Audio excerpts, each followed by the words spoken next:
So, good afternoon, everyone. My name is Marcin, Cichy, and I have the privilege to moderate the SEETalk panel, the roadmap for digital cooperation, what's next.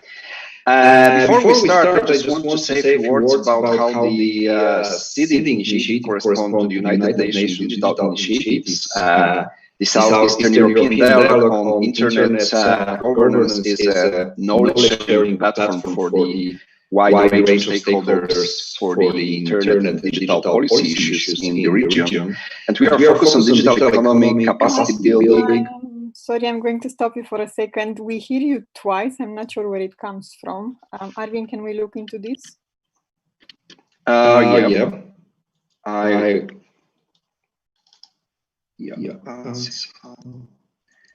Is that works right now? Okay. Yeah, it works right now, okay? No, still echo. Actually, still double. Yes. Still double, okay, so, and right now? The same. Right now? The same, maybe you have any...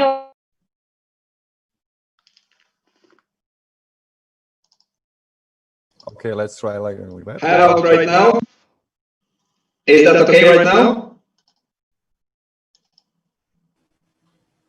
Hi, can you hear me right now? It's okay? No, it's still more or less the same. Not sure why. Is it okay right now?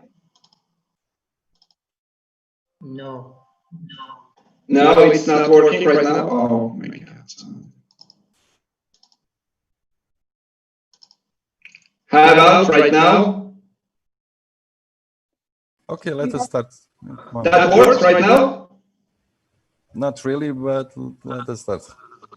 Let us start. So, to come back, we are focused on digital economy, capacity building, cybersecurity, and from the end user perspective as well. And to stay in line with the global approach to governance, we need to focus on the most general value and rules established on the international level. So the 2030 Agenda for Sustainable Development adopted by all United Nations member states in 2015 established 17 SDGs, which are an urgent call for action by all countries. I mean, both developed and developing in the global partnership. Some of them directly correspond to the SEEDIG scope of activity. I mean, quality education, industry, innovation and infrastructure, inequalities reduction, as well as sustainable cities and communities.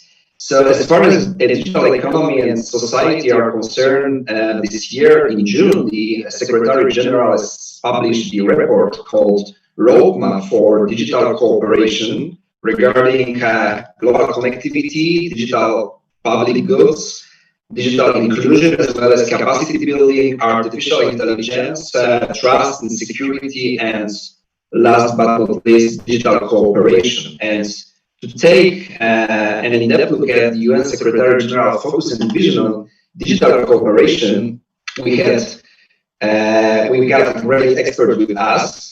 So Mrs. Yu Ping Chan, Senior Program Officer and Special Advisor on Preparation for 75th UN Anniversary and the High-Level Panel on Digital Cooperation. So we've been pleased to have you on board. Can you hear us? Yes, I can hear you fine. Great, great. So before the discussion, I'd like to invite you to ask questions via Zoom group chat or by raising your hand just after the discussion. So coming back to the punchline, you lead the digital cooperation team in the Office of the Special Advisor to the Secretary General at the United Nations, and you coordinate the work on advocacy and engagement and coordination efforts to strengthen the global digital cooperation. From your perspective, what is the most important right now to accelerate digital cooperation to meet these SDGs by 2030? Thank you so much, Marcin, and thank you so much to SEEDIG for inviting me today. Is that clear? Can everybody hear me? Yeah. Okay. So great. Thank you so much again for this invitation to talk about the roadmap and the work that the United Nations is doing on digital cooperation. That's an interesting question, Martin, that you asked me what is, in my view, like the most important priority right now for digital cooperation. I would be accused of favoritism if I were to pick out one particular area in the roadmap. There are, as you said, many different areas: digital public goods, digital human rights, universal connectivity, 8 areas in the Secretary General's roadmap as part of his call for the entire community, member states, private sector, civil society, to come together to connect, respect, and protect the world. But if you ask me and put me on the spot, I would actually say, in some ways, the core concern right now when it comes to digital cooperation is this issue of universal connectivity, because universal connectivity is in some ways the core of assuming that we can access the digital world. So for instance, even though you and I can connect virtually online right now, the fact that we can do so is because we have access to broadband technology, internet connectivity. But this is something that we take for granted. And even though we have it, 3.6 billion people, almost half the world's population, remains unconnected. And that means that a significant number of the world's population are unable to access the information resources of the internet, are unable to use digital technologies to connect and to still communicate with people. And especially in this time of the COVID-19 pandemic, we have seen how connectivity is critical to so many of everyday lives functions. So when it comes to connecting the unconnected, I would say that global connectivity, achieving universal connectivity that is both meaningful and affordable, is perhaps the most important priority when it comes to digital cooperation. So the 3.6 billion people that remain unconnected is significant. It's also a divide that is very stark between the developed countries and the developing countries. And as we go forward in the digital economy, this divide is only going to grow. In 19 of the least developed countries in the world, the proportion of their population that has access to the internet is less than 20%. That means 4 out of 5 people in the least developing countries don't have access to the internet. And again, don't have the ability to communicate, to work, to learn, to use remote telehealth, teleservices, or government services that are online. That's a significant barrier to economic development, in my view. The other thing I would say is that you opened this entire discussion by talking about the importance of the 2030 agenda and the Sustainable Development Goals. There are many people that have talked about how increasingly connectivity being so critical to our lives is in some ways a Sustainable Development Goal 0.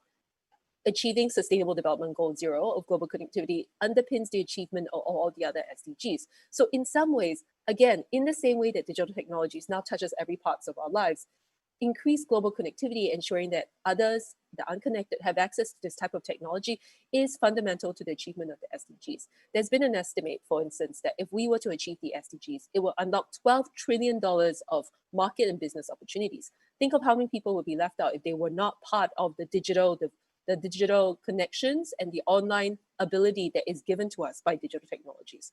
The last thing I would say on this point, that universal connectivity really is, in some ways, the priority when it comes to digital cooperation, is to point you to the Secretary General's statement from yesterday at the United Nations General Assembly, when we had a major gathering of heads of state, CEOs, tech companies, private sector, and key luminaries in the area of technology. The Secretary General, as he opened this meeting, talked about how digital technologies is the great equalizer and enabler.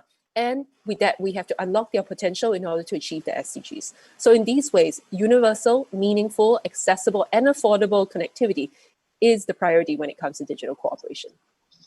Cool. And do you have any thoughts about the latest experience from the COVID situation? Because it's popularly believed that it completely changed our understanding of the communication and let's say the digital development.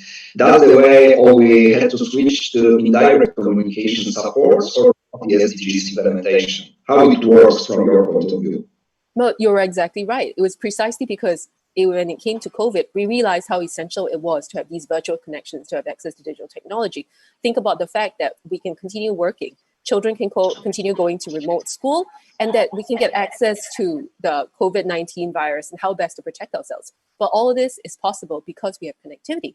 And without connectivity, again, the 3.6 billion people around the world that do not have access to this type of digital technology and internet connections don't have access to these types of facilities, life-saving information, the ability for their children to learn remotely when the COVID-19 pandemic struck. So that showed us how dependent we are on digital technologies, and then how essential it is for us to keep better harnessing digital technologies and make sure that this is spread equitably around the world population.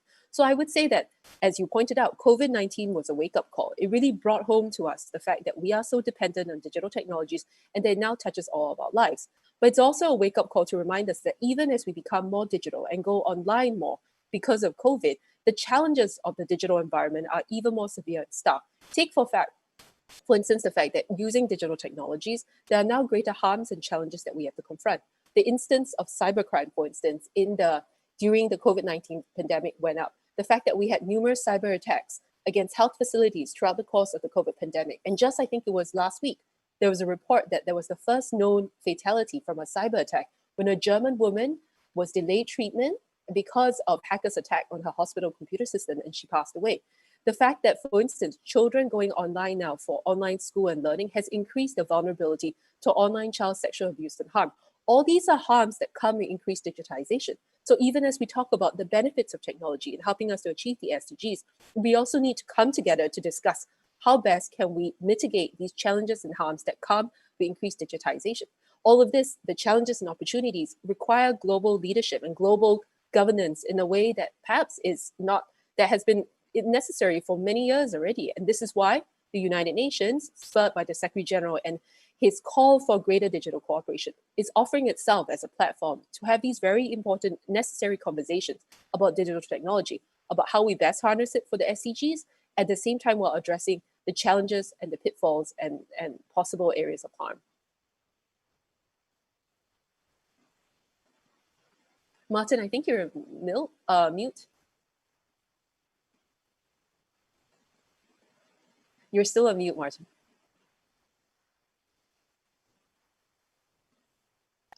Yeah. So let's make one step backward, if you don't mind. Before COVID and before your posting to New York, you worked as a Korean Ministry for Foreign Affairs Department overseeing the regional politics and strategic issues. And it was popularly believed that there were several obstacles for SDGs identified many years ago. I mean, poor education, economic discrepancies between continents, regions, even countries, lack of understanding of the needs for the collective initiative from the, let's say, NRAs and other authorities' point of view. What are the biggest deficits for digital sustainable improvements right now? I mean, having in mind these economical and social issues, what we should focus at the first stage to fulfill that, to assure that we will face 2030 with this SDGs fulfillments? So first off, as I already mentioned, universal connectivity really has to be a priority for the international community. And this requires a partnership between governments, international organizations, the United Nations, as well as the tech companies, the private sector companies that need to put in the investment required to build this type of connectivity around the world. The other thing that I think you raised, and you mentioned quite briefly, is the idea of digital inclusion, whereby if we are to ensure that digital technologies reach everybody, we have to make sure that they reach everybody equally. And this means addressing possible inequalities or differences, digital divides that exist between different segments of our population. I give you an example. There is a significant digital gender gap when it comes to women and men. Women use the internet on average 10% less than men.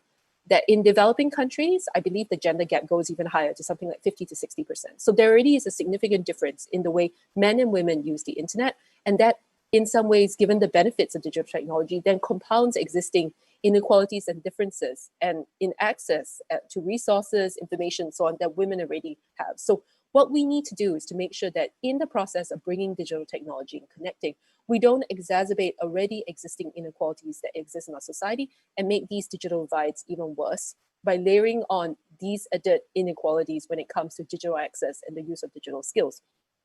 I would also say that my experience in the Singapore ministry really brought home the fact that when it comes to these types of important, transformative changes in the way society works, the fact that we need digital technologies, it is not really just, for instance, governments that have to do this. I mentioned the fact that there really needs to be a multi-stakeholder approach. And this has been something that the Secretary General's roadmap on digital cooperation and our work at the United Nations has been founded on. They can't just be about governments, one particular government actually saying that our citizens now have to use digital technology. It has to be a partnership with both civil society to talk about how this can be best done in a meaningful, human rights protecting, data protecting manner, at the same time with private companies that actually do leverage their platforms and provide their services so we can achieve these types of goals when it comes to digital cooperation. The other thing I would also say is that, and you mentioned this a little bit when you talked about, when we discussed our previous question about COVID, there's been a lot of talk now about building back better. And so because of all these issues, universal connectivity, digital inclusion, and the need to use digital technology more wisely, it's not just about building back better, it's also about building back better digitally and harnessing digital technologies and digital cooperation to help us make this type of recovery from COVID into a more equitable, inclusive world. Cool, great. And do you have any thoughts about which branches of economy could be really supportive to accelerate with SDGs? I mean, because we are strictly focused on the digitalization and the, for example, telco, IoT, artificial intelligence, some other let's say parts of the market that could be really supportive, but it is popularly believed that in terms of both technology and, let's say, capacity building, we can make both ends meet with some other horizontally or vertically integrated branches. So from your perspective, from the United Nations perspective, do you have any of them mapped, and do you investigate the other branches to be supportive? So our ambitions are quite simple. I mean, we at the United Nations don't pretend that we know enough about the digital sphere, the technology sphere to say, this is the area of investment that you should go into, or this is what you should encourage.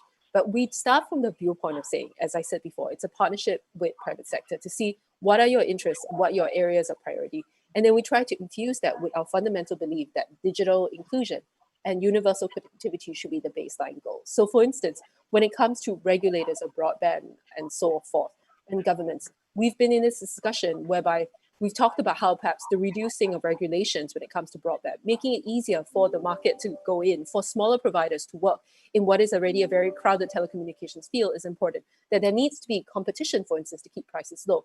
There was, I believe, a study whereby allowing competition into the regulatory market for broadband and internet connectivity could bring the price of internet down to, I think it was something like 20% of what it originally started off with. So this idea that a lot of times the high cost of internet connectivity is due to regulations that create the need for these higher prices or the lack of competition is something that we're trying to address by a partnership with broadband, telcos, regulators, and so on to make sure that internet connectivity is actually affordable. I would also say that when it comes to sort of this idea of what areas of industries can you promote, there's been, I think, a push by a lot of the developing countries as well as countries to look at what does this mean in terms of their next generation.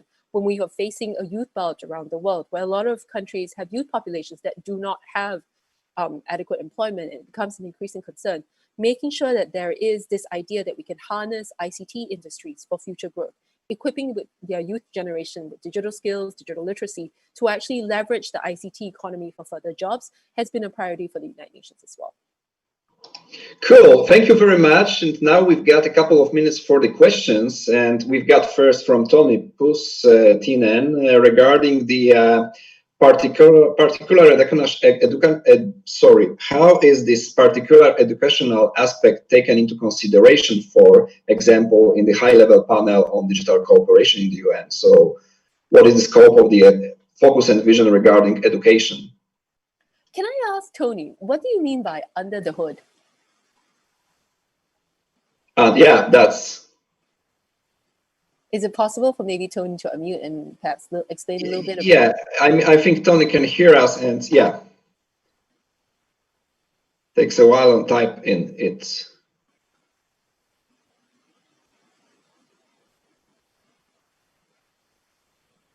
We haven't reached any clarification, unfortunately. It's okay. I'm happy to talk about education, and then while Tony is typing in what he means, I can narrow my answer a little bit to focus on that aspect.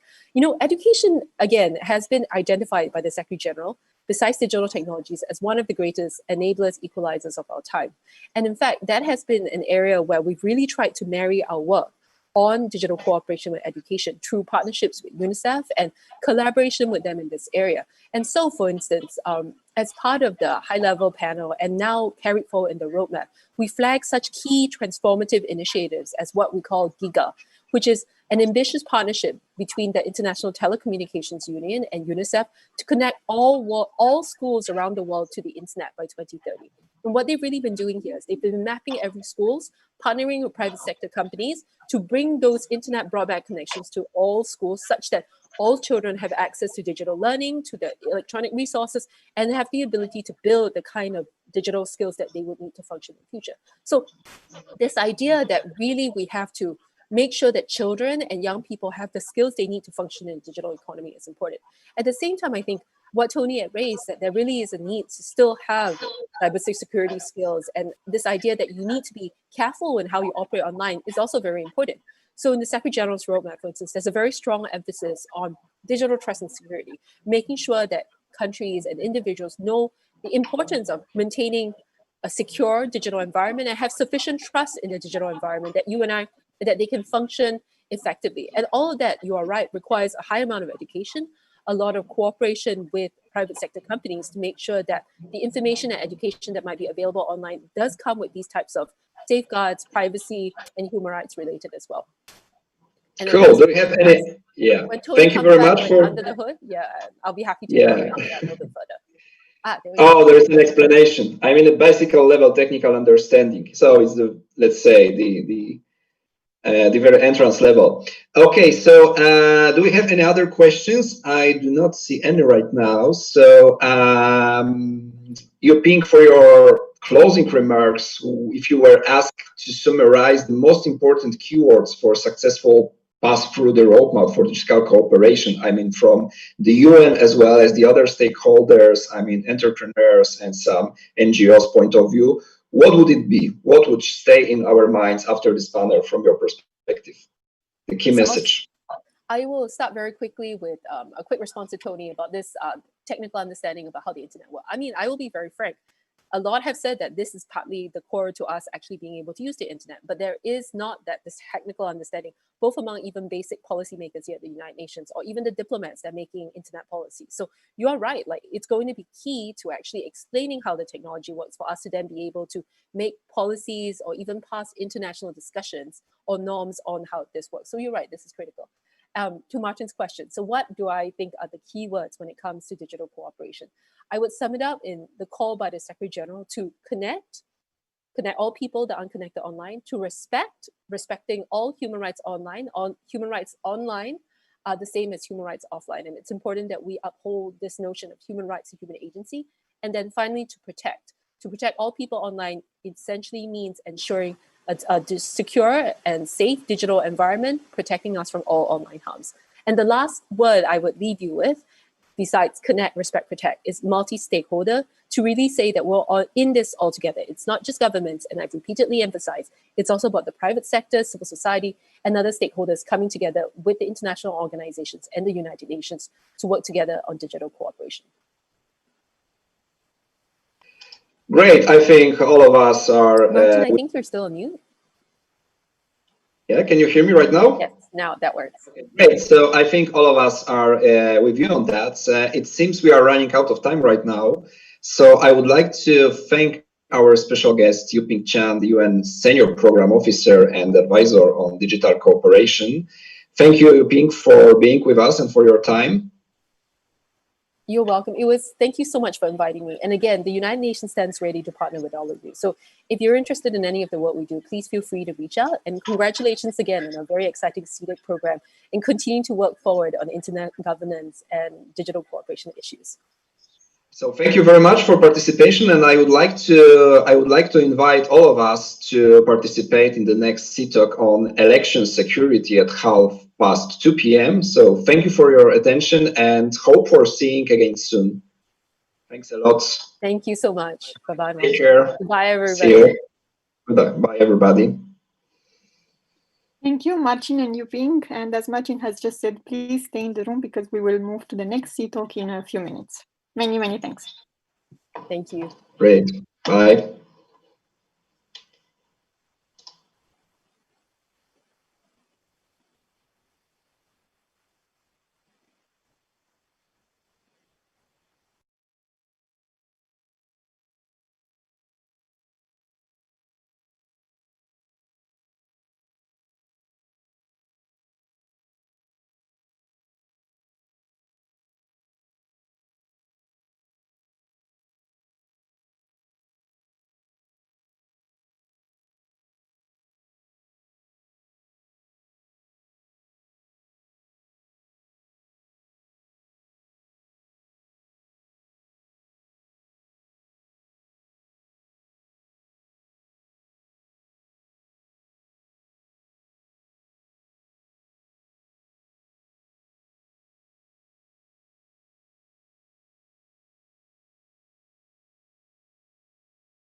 Good afternoon. We'll start in a few minutes. And meanwhile, sorry for the wrong date, absolute wrong date and time on the slide. We're a bit in the future right now. You see, I didn't even realize that, but I think that's fine. We'll get back again tomorrow. Yes. Dave, welcome. Thank you. Glad to be here. And I haven't asked you actually, what is the right pronunciation of your surname? Leichtman. Leichtman. It is Eastern European. Really? Surprisingly. Good. We'll start in a minute or two. Let's wait a little bit for others if they want to join.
Good afternoon. Welcome to Friday morning, as it was on the slide. It's a pleasure to have another round of SEEDIG talks. And this time we focus on election security. This is the day for security, so we focus on election security now. And I have a great guest today. That's Dave Leichtman. He's a director of strategic projects at Microsoft Defending Democracy program. Dave, welcome. From somewhere over the ocean, and good morning to you. Thank you. I'll just mention that Dave works as a part of the Microsoft's digital diplomacy efforts.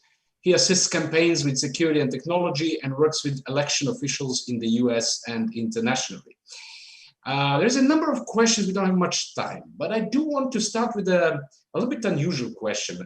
Skimming through your bio, I've noticed that you actually have a Master of Science in Particle Physics, yet you do have quite some footprint in computer or technology and policy, if we wish. How do you explain that, if you can?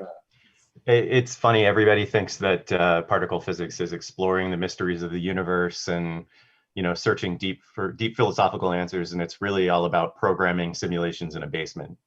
So particle physics is pretty much computer science as far as anyone doing it is concerned. Yet it's interesting that big part of your work is actually not only technology. It's much about democracy, policy, the social aspects of the topic. So that's again an interesting combination. Yeah, I'll say our whole team, the whole Defending Democracy team at Microsoft has both a tech and a politics background. We all came to this team from outside of Microsoft, mostly with backgrounds in political tech and the intersection of the two, which is a fairly new field. I mean, it's something that just didn't exist 15 years ago. That's true. I mean, even the very appearance of digital diplomacy sector, if you wish, in Microsoft is quite an unusual. And I think if there is any message from this junction between technology and policy and different profiles, probably for the young people interested in technology and policies, that it doesn't really matter what sort of background you might have. I think the passion is what you need for this topic, and certainly you show that. Let's move to the discussion about the election. So basically, I'll start with understanding what the elections are, and certainly we are not looking only at the last moment when we vote. It's the end of one election cycle and probably the beginning of the next one. But it's a complex process of a long time, even years, if not continuous, right? And there are a lot of cyber risks which are basically involved with the process, the ways that someone can influence the process through cyber means. So looking throughout the process, from shaping the public opinion to the results, what are the risks? I know you don't have time much and you would probably spend 2 hours in explaining. Sure. Try to do an essence of that. Yeah, and actually just to say it, when it comes to the US elections, because so much of it has moved to vote by mail, most states are pushing out ballots right now. My ballot is sitting on my kitchen counter. 45 days out is pretty much the date. So we're in the middle of the election right now. Like you said, there's no hard and fast date anymore. We're expecting something like 50% of all votes to come in through the mail this year because of COVID. And so the election is ongoing right now. And also to your point, I mean, because so many of the votes aren't going to be cast on election day in a polling location, it's going to take a long time to count them. I mean, we will have 100 million, not 100 million, so 120 million votes, something like that. And, those will take maybe 2 weeks to count them all. So ensuring resiliency of results reporting, I think that's probably going to be one of the most important, if not the most important aspect of this election this year in the US. We've got a president who is openly saying, as of yesterday, that he will have to wait and see if he accepts the results of the election. So the counting process and the 2 weeks after election day are going to be so critical, because there's a real possibility, just given the political inclination of who votes by mail versus who shows up in person, that the president could be winning on election day and then not winning 2 weeks later once all the votes are counted. And so ensuring that the results in counting process are transparent and thoroughly accessible and visible and open are of absolute critical importance. And if you look into this end, let's say the end phase of it's not just the voting, right, the casting the votes, but also calculating the results and publishing the results and all of that. What is the most fragile component, at least when you look at the US elections? You have a little bit of specific circumstances comparing to many other countries. You also have the voting machines, and now it's a combination of mail-ins and so on. What is maybe the most fragile aspect of that when it comes to cyber influence? It's interesting. We have a system which could be viewed as either a bug or a feature, to use computer science parlance. Here in the US, there is no federal election. We do not hold an election at the national level. We have 51 individual state elections held to determine the president and the federal offices. And each state runs their own elections. In some states, each county runs their own elections. There are 9,000 elections jurisdictions in the United States, each of them running their own election. That's fragile in itself, right? I mean, it presents a myriad of attack vectors. You've got 9,000 different attack vectors, each of which different tech systems, different physical processes and vulnerabilities. So from a foreign adversary's perspective, it's greenfield. There's so much to attack, you could attack anything. Flip it around, it could be a feature. There's so much to attack that where do you start? If you're a foreign adversary looking to actually, say, influence the results of an election, you'd have to know exactly where to target and when and how, and it's just the return on investment isn't there, right? So what we tend to see, and you and I talked about this before, is we haven't seen a lot of targeting of elections infrastructure, and that's a good thing, but we have seen a lot of targeting of the political process that leads up to it. So we talk about the things that go into election security. It's the maintaining of lists, it's the actual voting, it's the reporting out of results. But then there's also all the things that go on around it, the political parties, the political campaigns, the think tanks that provide policy. And we've seen foreign adversaries going strongly after the political process and the personal accounts of people participating in the political process, because they're easier attack vectors. And to the modus operandi of some of these foreign adversaries, they tend to go after personal information for the purposes of influence operations, right? They come in, they get my personal email, they dig up whatever they can, and then they dump it, they leak it in a strategic manner in order to destroy our trust in the democratic process.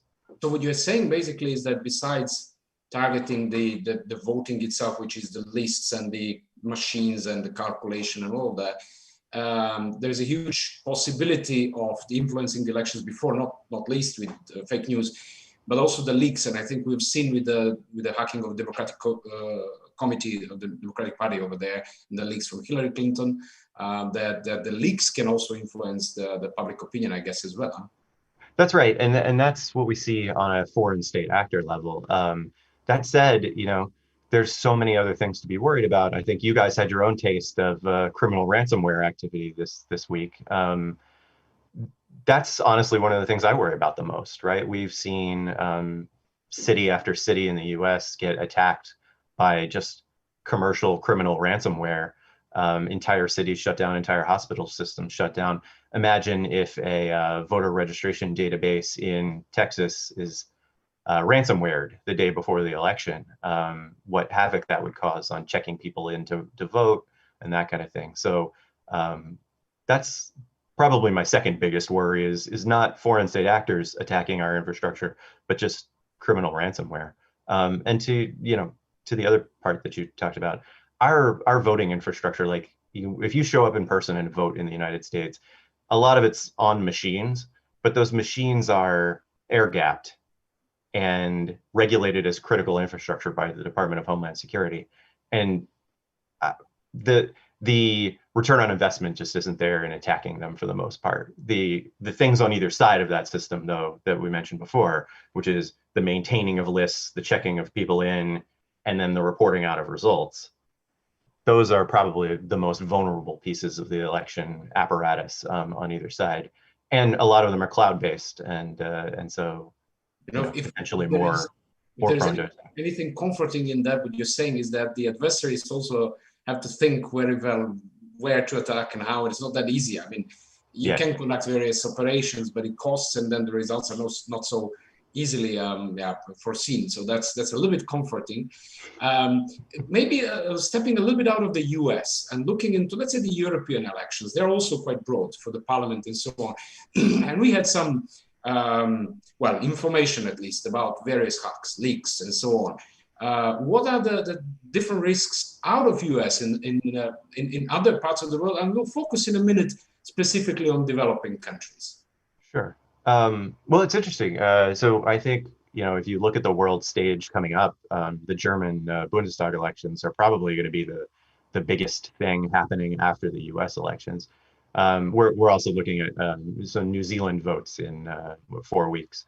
And New Zealand is always a perennial target of attack from foreign state actors, especially China. But Germany is going to be a hot button. We know that Germany was attacked by foreign state actors actions which we attribute to Russia. Microsoft doesn't attribute to Russia. The United States intelligence community attributes that action to Russia, as does the German intelligence agencies. Their members of parliament were attacked, and some of their personal information was leaked strategically. Now, we expect to see a lot more of that in the lead up to the Bundestag elections coming up. But next year, 2021, is going to be a hot button for Eastern Europe. Half of the countries in Eastern Europe have elections in the next 12 months. And as we've seen, Russia considers Eastern Europe to still be its purview, right? And in some sense, maintaining democratic institutions as they exist in Eastern Europe is of absolute tantamount importance, because this is essentially the bulwark of world Western democracy against those who would not want it. Let's say that. So we plan to do quite a bit of work with Eastern European countries in the coming year. I'll focus in a minute on developing countries are a particular aspect of that. But in the meantime, I wanted to share one of the polls basically with our participants. Let me see if I can manage to do that successfully. So that's a Mentimeter poll. I hope you can see it all. And I encourage you to grab your other browser, if you wish, or other device, and just try to vote there. So you can simply go to menti.com and type the code 2663129. And the question for you is, from the perspective of your own country in a way, what are the elements of the election process that bear the biggest risk from cyber influence versus the biggest possible impact on the results? And you can scale any of these 5. Certainly there might be more. You can put in a chat if you have any other thoughts, but try to rate these 5 based on the level of risk from influence and level of impact. And Dave, in the meantime, I'm coming back to you with a question on, so looking at the developing countries and trying to make a parallel with, let's say, the US or even the EU. In most of developing countries, you have, firstly, you don't have the voting machines. You have a sort of the analog elections in a way. And most of the concerns is about the whole democratic process of the elections, about fair conditions, media freedoms, and so on, the pressures against voters and so on. But digitalization is, at least not of the election process, not the final part of the election process, not that advanced. So it's often thought that there are no risks when it comes to voting and elections and cyber influence in developing countries, Southeastern Europe being one of the regions that considers that.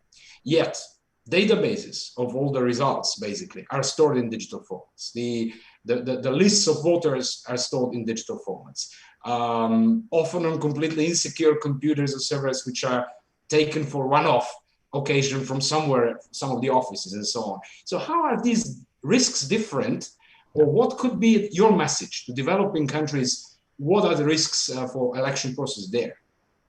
Sure. No, that's a great question. I think it's really important to realize that with the digitization of elections, and most of our elections, for instance, in the US are, I'd say about half of states vote on something electronic. All states scan ballots on something electronic. All states publish their results on something electronic. But you look at New Zealand, and New Zealand votes entirely on hand-marked paper ballots that are hand counted. So I don't think it's necessarily a developing versus non. I think in a lot of developing countries, they actually tend to use what are called direct recording electronic DRE devices, which just you push a button, it records your vote, and you walk away. That's actually the worst kind of voting, right? Because it's black box. You have no idea what happens to your vote afterwards. All of this is non-unique. The digitization of the voting process is simply a continuation of the ability to, let's say, stuff a ballot box digitally is the same as it is physically. I can pack votes, I can question results, I can just look at Belarus. It's all you have to do is stand up on a podium and say, this was the result, and that was the result. So it's all about legitimacy. It's all about providing legitimacy, and there's different ways you do that. And when you're looking at digitization and how to ensure legitimacy, the 2 things that we stress are auditability and verifiability. So regardless of how your vote is cast, whether it's on paper, whether it's done through a ballot marking device like a machine that prints out your ballot, whether it's recorded directly at DRE, it doesn't really matter as long as you have those 2 components, auditability and verifiability. We have a big program at Microsoft called Election Guard, which we've been trying to work with international governments on implementing. It's a free open source cryptography project, but essentially bakes in a feature of verifiability. And verifiability means the ability to walk away from a voting booth or what have you with a piece of paper in your hand and a code that you can go look up afterwards and prove that your vote was counted in the election. We say counted as cast. So it was actually included in whatever tally is published.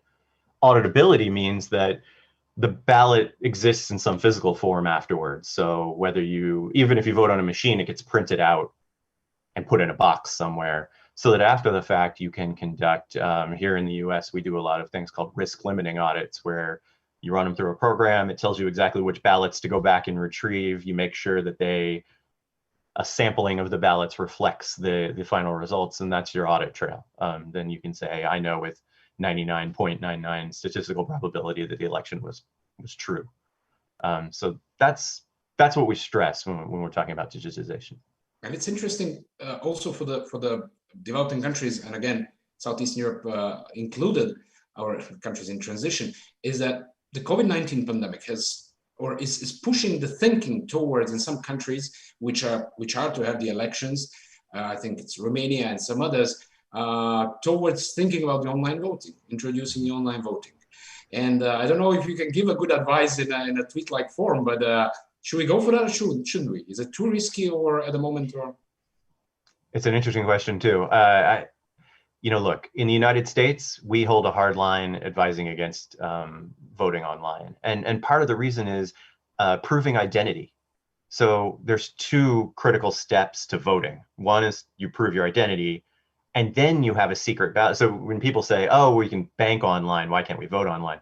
Because it's a totally different process, because it is a two-step process, one that is totally not anonymous, followed by a process that is totally anonymous. And the two have to be tied together but completely separated, and that's hard. That's really hard. So in the US, we don't have a national identity card of any kind. Therefore, we basically can't vote online safely and securely. The proving identity part is just beyond us. In countries where that's possible, I think online voting is fine. I think it's a perfectly acceptable alternative, as long as verifiability is baked in, right? And that's what we talked about before. People have to be able to take an artifact away from their vote that signals that their vote is somehow legitimate, that they can go back and verify that their vote was transmitted and correctly recorded. And that's the tricky bit. It's doable.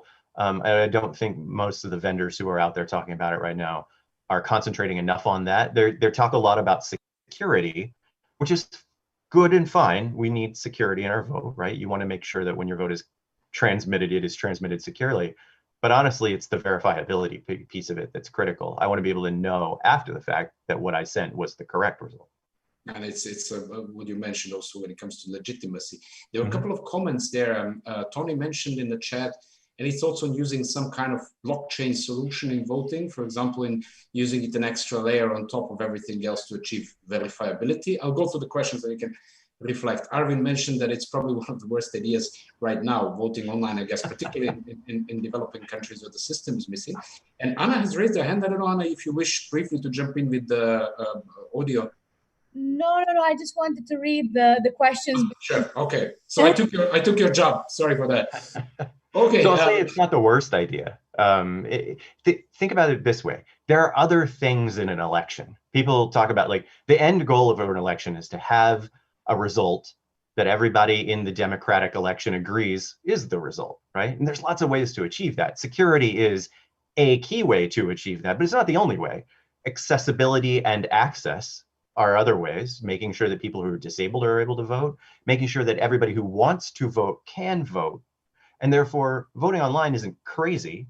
It actually increases the way that people can interact with their democracy, and that's a good thing. It just has to. There's lots of considerations that have to be made.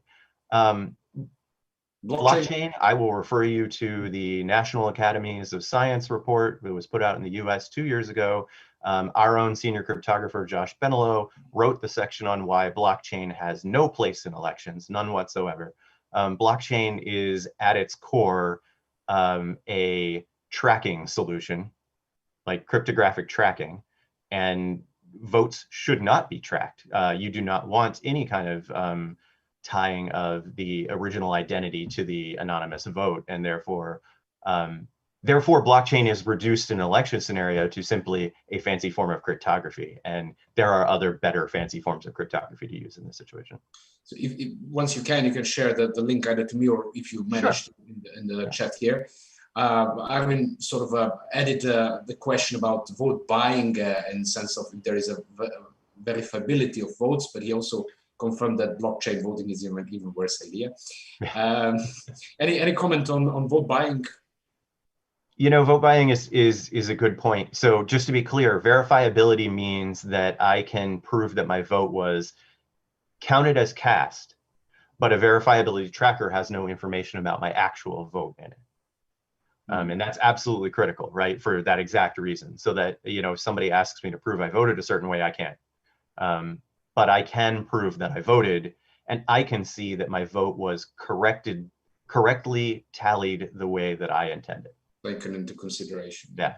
Okay, we should wrap up in a minute or two. Let me take a look at the results. So we had about 10 people trying to somehow rate, and we see that fake news seem to be the top when it comes to both risk and impact, followed by calculation of votes. And then we have hacking of the voting machines and altering the registry of voters a little bit less. Leaks of sensitive documents are probably the least impactful and risky, but yet they are all above in this most important quadrant. And probably the last question for you before wrap up is, you mentioned legitimacy. I think it is quite an important thing that even if there is a doubt that there was some sort of an interference with the election, and we have seen that around the legitimacy of the elections, even though nothing is true, can be questioned.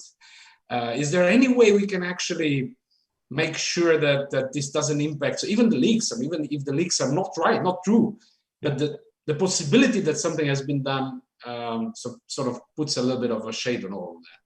This is hard, right? I mean, the foreign adversaries who want this are doing what's called flooding the zone. They're putting as much misinformation out as possible to prevent the transmission of what is true and what is correct.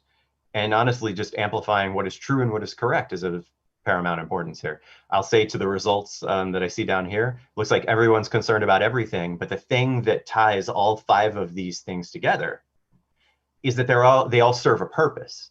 All of these are individual tactics to achieve an end goal, and that end goal is destroying our faith in democracy and attempting to delegitimize the results of the election. Each of these is an individual tactic, but in the end, their goals are all the same.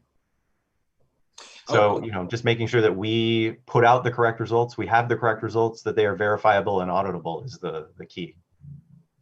I know we are running out of time. I'll just read the 2 questions, then you can probably wrap up with a brief reflection on that and what else we can maybe expect from Microsoft. One was from Katarina, who said, what about the people who don't have internet access? How will be their voice counted? And then there was a comment by Tony, physical voting booths are arranged in different areas during elections. So I assume that voting booths with computers could also be arranged. Any reflection on that? Yeah, I mean, commitment to access is absolutely critical, right? Just making sure that people, if things are being done online, to make sure that people have access to a library where they can cast their vote, or a physical voting booth. Like physical voting booths still, even in states in the US where they do all mail-in voting, you can still go in and vote in person if you need to or want to, like Colorado or Washington State. I'll say, I think India does it the best. You know, India has a commitment that if you want to vote, they have these little dumb boxes that are basically just counting boxes.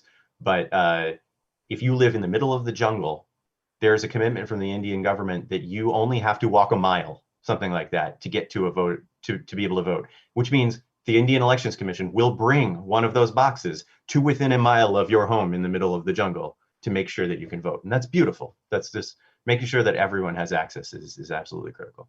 So it seems like we can't avoid some sort of digitalization of the elections, which is probably both good and risky. And the final tweet from you, what can we expect from Microsoft in next steps when it comes to elections?